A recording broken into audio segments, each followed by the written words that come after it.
Assalamu alaikum. In today's lecture, we will study about ovarian and breast cancer.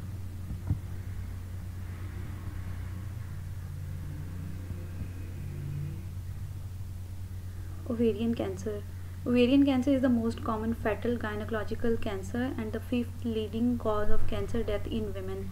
Ovarian cancer can cause more deaths than any other cancer of the female reproductive system. About 75% of cases are detected at a late stage. The ovary is a common site of primary as well as metastatic lesions from other cancers. Principal cells which are involved in ovarian cancer are on number 1 epithelial cells. They may be serous, mucous or endometrial cells.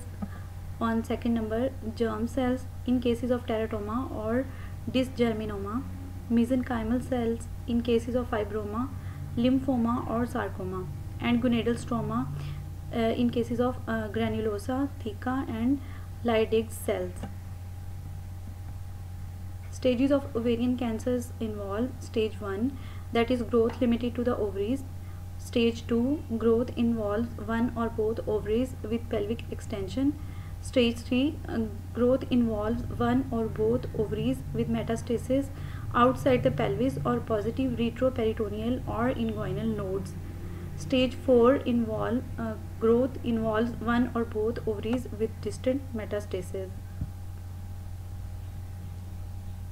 As picture is clearly showing the stages of ovarian cancer. Risk factor involve nulliparity, infertility, history of difficulty becoming pregnant, family history, previous breast cancer or endometrial cancer or colon cancer history, exposure to environmental carcinogens, lack of breastfeeding and use of fertility drugs. Onset of disease.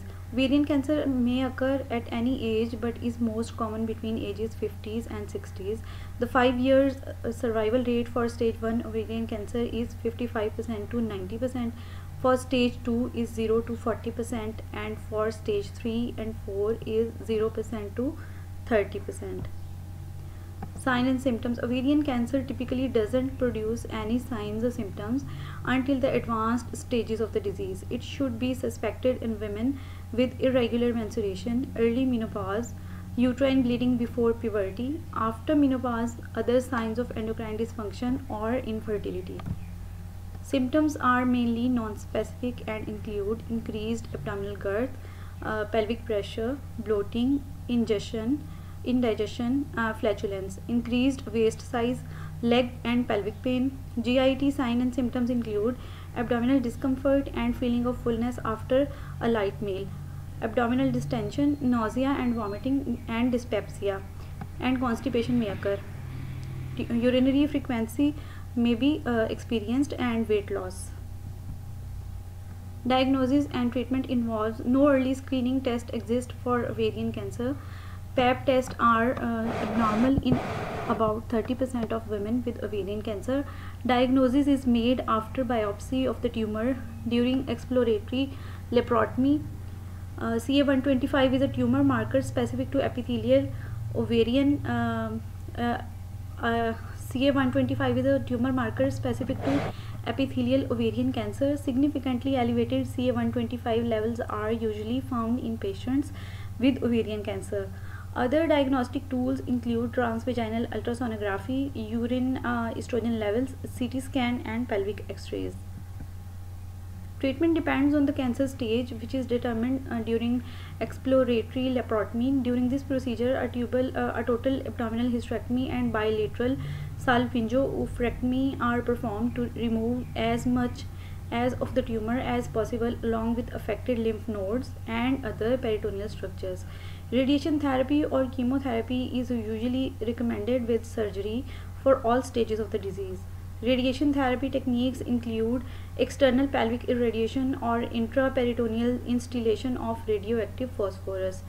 Treatment of advanced ovarian cancer is usually palliative.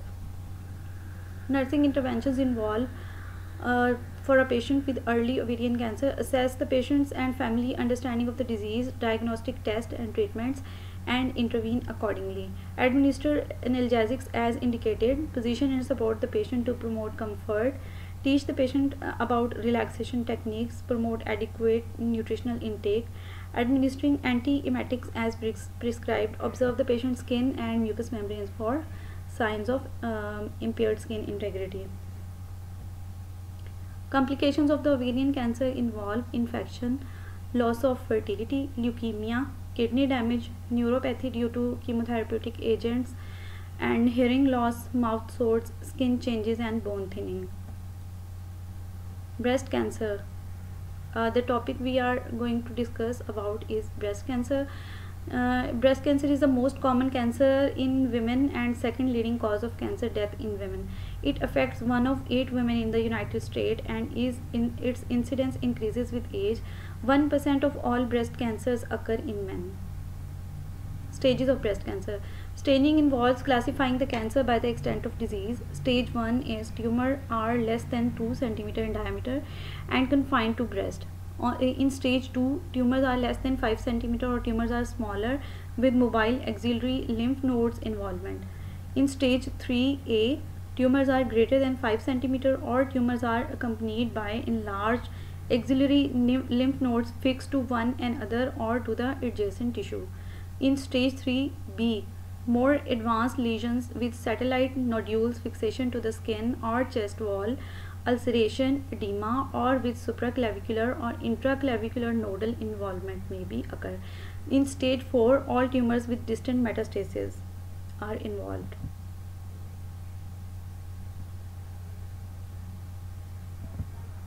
Risk factor of severe breast involved. The causes of breast cancer is mainly unknown, but risk factors include a family history of breast cancer, inherited genes factor BRCA1 and BRCA2. While BRCA1 is a gene which belongs to a class of genes known as tumor suppressor genes. This is a genes that normally acts to restrain the growth of cells in the breast, but which when mutated predisposes to breast cancer. The gene's full name is breast cancer 1.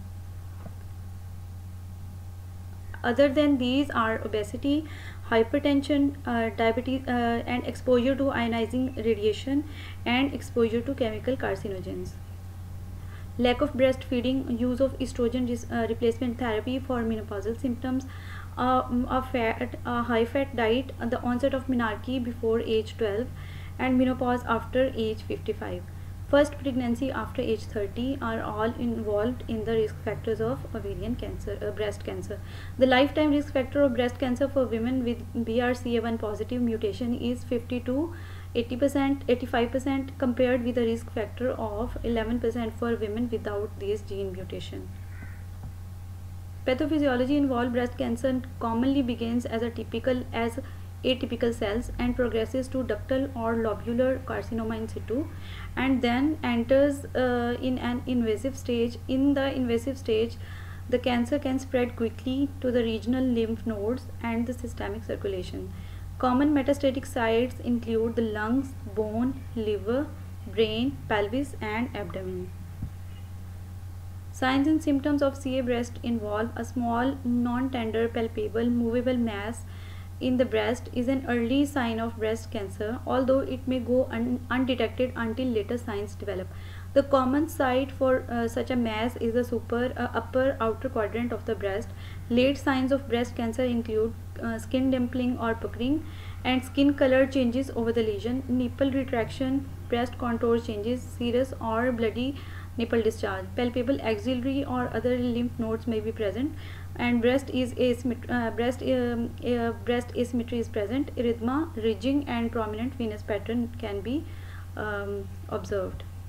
Diagnostic finding involve about 90% of breast cancers are discovered by breast self-examination. Breast self-examination and annual breast examination by a healthcare professional may detect early disease. The American Cancer Society guidelines state that women over age 40 should have a mammogram annually and a clinical examination at least annually, and all women should perform breast self-examination monthly. Mammography can detect early lesions before they are palpable, and radiography and ultrasonography can be done.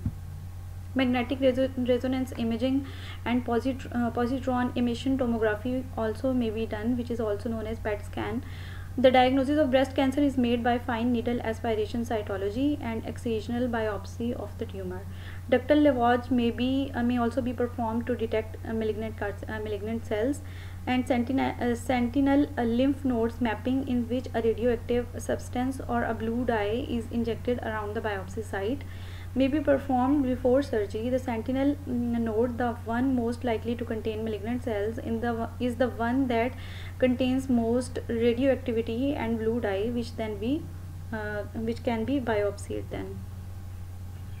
Treatment depends on the tumor's histopathology and aggressiveness, hormonal factors, the patient's menopausal status, and the tumor's hormone dependency, extent of disease, and the patient overall health and treatment preferences. Surgery is the primary treatment for breast cancer, and breast reconstruction surgeries may be performed immediately after surgery, or later. Laser ablation is an alternative to lumpectomy in women with tumors that are smaller than 2 cm. Radiation therapy is the primary treatment for patients who can't tolerate anesthesia or surgery. Adjuvant chemotherapy is recommended after primary treatment and typically involves a combination of chemotherapeutic agents. Hormone therapy or surgery is indicated for patients with hormone-dependent breast cancer. Anti-estrogen drugs such as tamoxifen may be prescribed. Bone marrow or blood stem cell transplantation may be used to restore stem cells.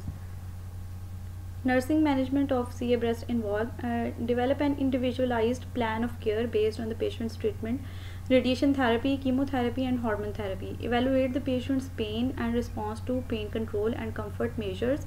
Promote comfort by applying heat or cold, using massage, providing pillows and a firm mattress. Teach the patient relaxation technique and promote adequate nutritional intake, particularly protein intake, and administer antiemetics as prescribed. Prevent alteration in skin integrity. Observe the patient's skin and mucous membranes for signs of impaired skin integrity. Provide oral and skin care. Promote activity and position changes to prevent prolonged pressure and tissue necrosis. Complications of the disease involve lymphedema and infections and hematoma formation. This is all about CA breast and ovarian cancer. Thank you.